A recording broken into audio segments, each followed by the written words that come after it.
Bienvenidos nuevamente a Referente Jurídico. Estamos conversando con Domingo García Belaunde en este programa especial. Doctor, hablando precisamente sobre este tema de los costos que involucra tener un parlamento bicameral, es evidente que además de los costos económicos hay costos sociales muy importantes, pero no en contra, sino más bien en beneficio del país. Por ejemplo, un parlamento bicameral lo que asegura es una producción legislativa de mayor calidad, indudablemente. Pero sin embargo, será quizás el caso peruano, que además fue el pretexto de Alberto Fujimori en 1992, era el hecho de que, claro, teníamos una buena producción legislativa, pero el problema era que el tiempo que transcurría para dar todo el proceso desde la presentación del anteproyecto de ley, el pase en la Cámara Baja para la comisión correspondiente, la emisión de los informes y dictámenes, el debate, la subida, la bajada. Entonces, hasta eso ya el país había sido totalmente devorado por las circunstancias sociales que se vivían en ese momento, el avance de Sendero Luminoso, la hiperinflación. Hoy día no tenemos eso, pero lo cierto es que se necesita velocidad también para poder responder legislativamente frente a determinados hechos sociales.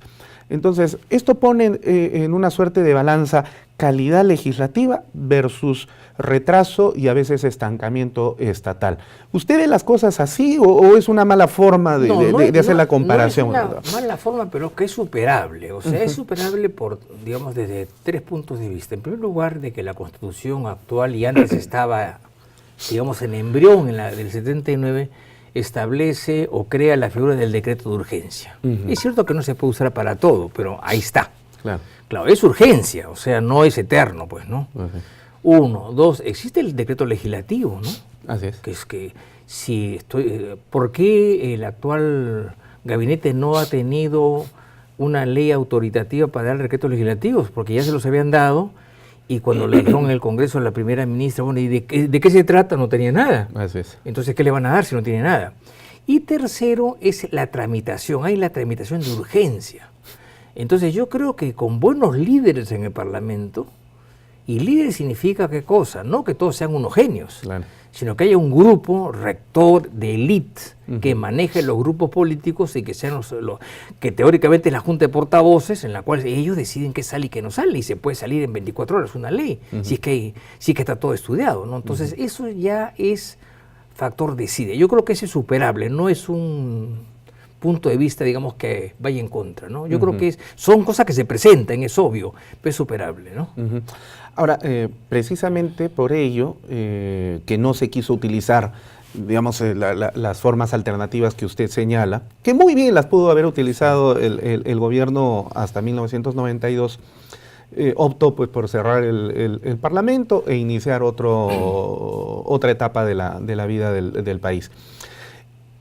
E insertó a través de su constitución este modelo unicameral que se ha seguido manteniendo. Pero se han arrepentido de él. Ese es el punto, justamente. Sí. Se han arrepentido de él, pero lo cierto también es que un modelo unicameral, por lo menos aquí en el Perú, ha servido muchísimo para efectos del control desde el Ejecutivo en un sentido dictatorial, porque claro, el dictador tenía un parlamento controlado. Este Parlamento no tenía que dar todos estos procedimientos bicamerales y simple y llanamente sacaba la ley después de los procedimientos rápidos que podía hacerlo, y entonces favorecía mucho al gobierno. Entonces la dictadura avanza rápidamente y logra tener una presencia, social, con efectos aparentemente de preocupación y de presencia del Estado en ciertos sectores abandonados del país, y entonces el populismo pues empieza a crecer como una suerte de espuma de cerveza, ¿verdad? Entonces, un parlamento unicameral puede servir a la dictadura, evidentemente, pero puede servir a la democracia también. Yo creo que sí. El problema de los parlamentos es, uno, el nivel de representatividad que tengan, ¿no? Entonces, los parlamentos unicamerales normalmente se dan en países pequeños, pero todo Centroamérica tiene parlamentos unicamerales, pero el nuestro es muy grande. ¿Qué le digo yo? Por ejemplo, la Cámara de los Lores, que es una especie de vestigio histórico, tiene pues 800 miembros. Claro, van la mitad, ¿no? O la tercera parte, ¿no? Claro. La Cámara de los Comunes son 300 o 400. O sea, eso no importa. El problema es que por más numeroso que tenga, puede llegarse inclusive el caso en la cual se delegue a la Comisión Permanente la facultad de legislar, que hay en otras constituciones, ¿no? Entonces yo diría que hay muchos métodos para agilizar la legislación. Para mí el problema básico no es si hay una cámara o dos. En este caso yo creo que por razones de representación y de división del trabajo es bueno que haya dos, sino cuál es la gente política que va ahí. Ese es el punto.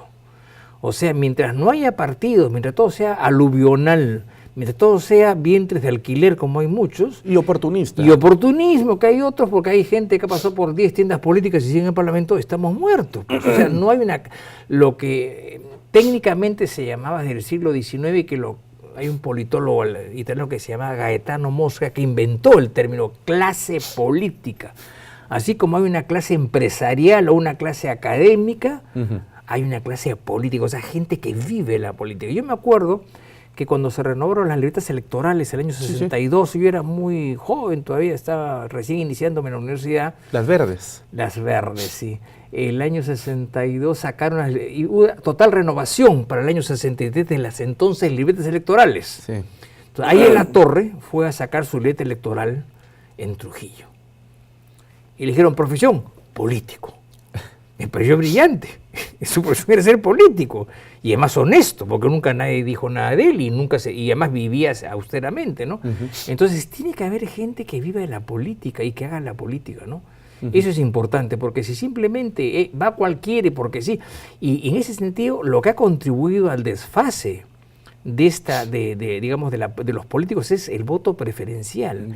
El voto preferencial es el voto de los ricos, de la masa que tiene dinero o que colecciona dinero y llega un momento en que impacta, compra o sugestiona a sus electores y sale en primer lugar, sin ser del partido, sin ser de la lista. Yo creo que eso es lo primero que hay que hacer, eliminar el voto preferencial para mi gusto, ¿no?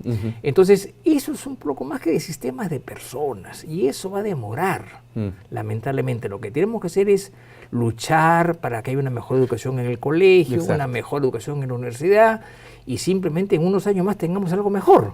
Sí. Pero eso no va a mejorar de la noche a la mañana. Porque mientras se siga teniendo, como lo ha revelado el resultado de la evaluación PISA del año 2015, chicos que egresan el quinto de secundaria en el Perú, pero que tienen comparativamente el mismo nivel que un muchachito de cuarto grado de primaria en Costa Rica, entonces, y que luego tiene el poder de decidir a través del voto a quién elige, entonces lo lógico es que tengamos un parlamento con gente pues que corresponde a ese nivel. Hay una frase de un político del siglo XVIII, que no recuerdo, pero lo tengo por ahí anotado, que dice, cada pueblo tiene el gobierno que se merece. Claro. Que es un poco duro en realidad y a veces injusto, pero en parte es cierto. O sea, ¿por qué tenemos este parlamento?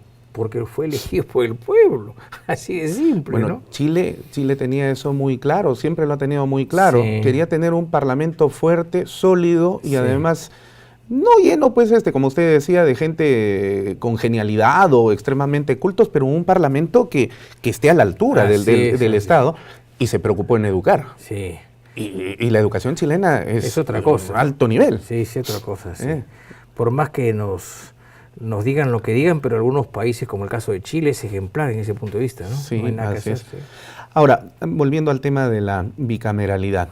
A estas alturas de la historia del Perú y de la coyuntura política, que no debería afectar, porque las coyunturas son coyunturas. Así es. No, más bien deberíamos tener una proyección, qué es lo que queremos para el Perú en los próximos 50, 100 y 150 años, que es lo que hasta el día de hoy no tenemos. ¿Cuánto conviene seguir impulsando el debate del retorno a la bicameralidad? Yo creo que sí conviene hacerlo, porque el problema es que lo que yo he visto es que los primeros años, o sea, 9-3, 9-4, 9-5, con una mayoría disciplinada en el Parlamento, que era fujimorista, y con algunas muy buenas cabezas que había ahí, esa es la verdad, las cosas avanzaban. Pero el problema es que ya vino, digamos, la lumpenización del Parlamento y pasa cualquier cosa, ¿no? Así es. Claro, hay todavía gente capaz, evidentemente, ¿no? Gente capaz, gente notable y buena, pero son pocos. La mayoría hace cualquier cosa, ¿no? Entonces eso hay que seguir discutiéndolo. Creo que no es que la bicameralidad solucione nuestros problemas, no. Definitivamente. Nos va a poner en la ruta para empezar el inicio de la solución de nuestros problemas, que es otra cosa. Correcto. ¿No? Así me parece. Pero también con la participación de senadores que no sean gente que llegue con el maletín de los $150,000 para aportar al jefe del partido o del movimiento, porque partidos ya no hay en el Perú, y que luego se conviertan pues en senadores por lo que usted manifiesta, el voto preferente, ¿no? Sino senadores de la línea de, caramba, cómo los extrañamos, Felipe Osterling, por ejemplo, que tuvo que sufrir, Luis Alberto Sánchez, que fue de lujo, ¿no? Yo creo que empezaríamos por algo que puede ser hasta antipopular, ¿no? Que es pedir un grado universitario y yo diría pedir por lo menos 50 años de edad, ¿no? Que es, de acuerdo a lo que decían los griegos, la madurez del hombre, ¿no? A los 45 años, 50. Y que bueno, en diputados a partir de 25, ¿cuál es el problema, no? Claro. Pero que ya eso que es de reflexión, que tenga una madurez, porque salvo error o omisión y excepciones que nunca faltan, con los años la gente adquiere más madurez en general, siempre. Si es un buen zapatero, será un mejor zapatero. Si es un buen cocinero, lo será mejor. Si es un juez, será mejor juez, ¿no? Porque los años dan un reposo, digamos, una experiencia que no se compra, ¿no? Exacto. Lamentablemente. Exacto. Entonces, eso sería bueno ponerlo, o pensarlo por lo menos, ¿no? El espíritu ya se sedimenta, así ¿no? Así es. Sin que caiga en pesadez, pero ya la mirada es diferente. Además, es una mirada distinta, y la Cámara de la Juventud, como se llamó siempre, es que esté con gente de 25, 26 años, no hay ningún problema. Claro. Y que ahí estén. Y hasta habían ring de box a veces en el... bueno, otras veces habían peleas en diputados. Bueno. Yo he visto en televisión en los años... Fernando Olivera, por ejemplo, que protagonizaba permanentemente. Sí, bueno, es especial. Ricardo Letts. Bueno, también Rómulo León. Rómulo León. Me acuerdo, que era hasta desdoroso ver a congresistas, salía al hemiciclo, que alguna vez Sofocleto llamó hemicirco. Así es. ¿No? Porque parecía un chiste más que una tribuna o un sitio de reflexión y de debate, ¿no? Sí. Eso creo que ha pasado un poco, ¿no? Y en esos casos habría que no sé qué pasó en esas épocas, pero a quien hace eso simplemente se le suspende 120 días, sin cosa de haber, y se acabó. Así es. Porque se faltar a la majestad del Parlamento, eso no puede ser, ¿no? Pero digamos, hasta esas peleas surgían en el calor del debate y la confrontación de ideas. De ideas, que era lo importante. Sí, eso es verdad también. Hace unos días atrás nosotros tuvimos aquí el gusto de entrevistar a Alberto Borea Odría, abogado últimamente del presidente Kuczynski, para el caso de la... Me parece muy bien. Lo felicité además por su defensa. Y justamente cuando él hacía esa defensa en el Parlamento, usted seguramente, como muchos peruanos, hemos recordado esas gloriosas épocas del Parlamento donde los tribunos participaban en el debate, ¿no? Sí. Y entonces ahí estaba Borea, y había muchos parlamentarios que miraban y decían, pero ¿qué idioma está hablando este señor? Porque definitivamente no lo conocemos. Yo conozco WhatsApp solamente. Así es. El idioma WhatsApp. El idioma del WhatsApp, sí. Bueno, y por eso tenemos un país WhatsApp también a veces. Sí, lamentablemente. Bueno, vamos a hacer otro corte. Muy bien. Ya regresamos en Referente Jurídico, no se vayan.